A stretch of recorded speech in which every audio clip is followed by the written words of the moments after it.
Мир без границ. Так называется детский фестиваль, который прошел сегодня в городском парке культуры.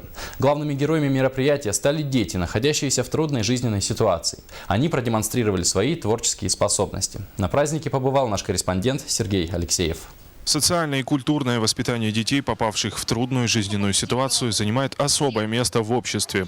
Группа молодых студентов-активистов при содействии Ил-2Мен и Центра по работе с волонтерами провели детский фестиваль «Мир без границ».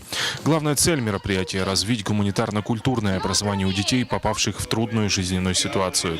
Программу составлять было не очень сложно, поскольку я со студенческих лет занимаюсь активной жизненной деятельностью, то есть принимаю участие в организации различных мероприятий, то есть это мне не впервые организовать подобное мероприятие, но, правда, такого масштаба городского у нас еще не было.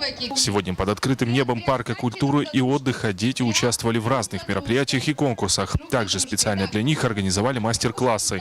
Например, научили рисовать на камнях. Студентка СВФУ Васильева Нюргуяна является одним из организаторов фестиваля. Она рассказывала детям, как можно сделать красивую прическу, используя различные виды плетения.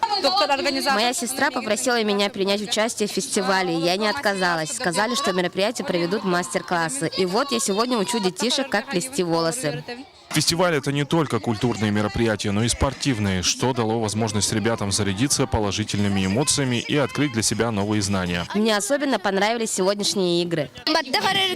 Меня сегодня научили, как плести косички, и это мне очень понравилось. Организаторы уверены, что выполнили свою миссию, подарили детям радость, праздник и любовь, помогли участникам проявить творческие способности, а самое главное, дали возможность интересно провести день на свежем воздухе. Сергей Алексеев, Александр Колмогоров, Гаврил Дичков. Новости столицы.